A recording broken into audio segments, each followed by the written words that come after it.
సినీ నటుడు పోసాని కృష్ణమురళికి ఓబ్లవారిపల్లి పోలీస్ స్టేషన్లో వైద్య పరీక్షలు పూర్తయ్యాయి. ఆయన ఆరోగ్యం నిలకడగా ఉందని వైద్యులు తెలియజేశారు. దీంతో ఓబ్లవారిపల్లి పిఎస్లో పోలీసులు పోసాని విచారిస్తున్నారు. ఎస్పీ విద్యాసాగర్, సిఐ వెంకటేశ్వర్ల ఆధ్వర్యంలో 4 గంటలుగా కొనసాగుతున్న విచారణలో పోసాని విచారణకు సహకరించడం లేదని సమాచారం. ఏ ఒక్క ప్రశ్నకు కూడా ఆయన సమాధానం చెప్పడం లేదని పోలీసులు తెలియజేశారు.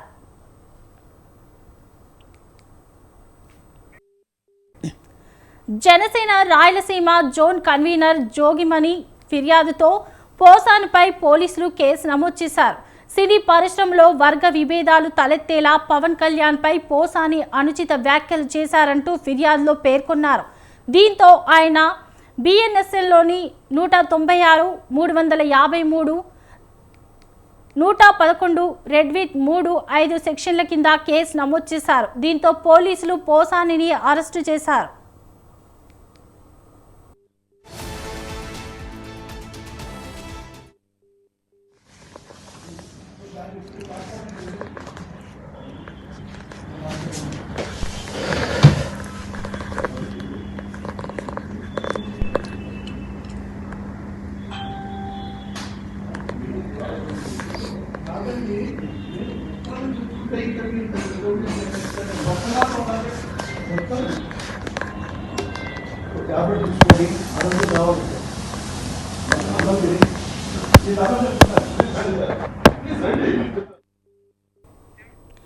తమ నాయకుడు పవన్ కుటుంబ సభ్యుల గురించి పోసాని అనుచితంగా మాట్లాడుతుంటే తాము కూడా అలాగే మాట్లాడాలనుకున్నామని అన్నారు ఆమె.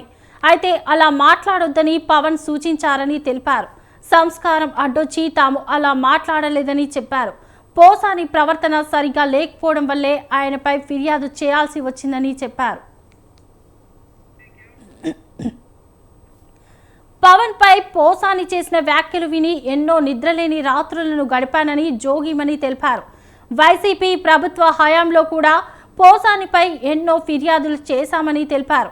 అప్పుడు తమ ఫిర్యాదులు తీసుకోలేదని చెప్పారు. ఇష్టానుసారం మాట్లాడడం సమంజసం కాదని, నోరు అదుపులో పెట్టుకుని మాట్లాడాలని అన్నారు.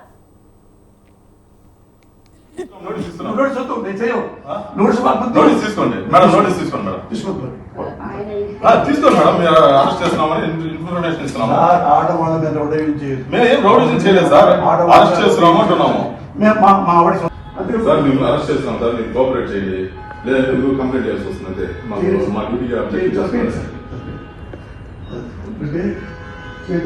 ఒకటి వినండి సార్, మా కోఆపరేషన్ చేయండి. మీరు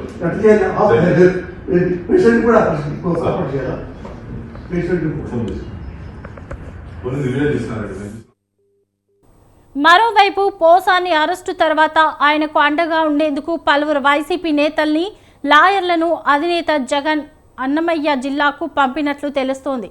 పోసాని భార్య కుసుమలతో ఫోన్లో మాట్లాడిన జగన్ పొన్నవోలు సుధాకర్ రెడ్డి సహా పలువురు లాయర్లను ఆయన వద్దకు పంపుతున్నట్లు తెలిపారు. అటు హైకోర్టు లాయర్ బాలా కూడా పోసాని అరెస్టుకు వ్యతిరేకంగా పిటిషన్ దాఖలు చేసినట్లు వెల్లడించారు.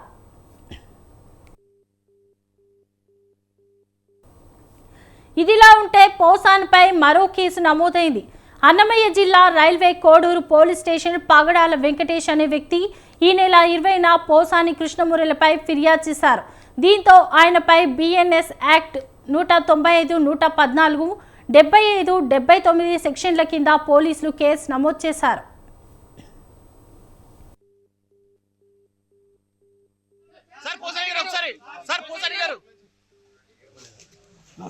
మీరు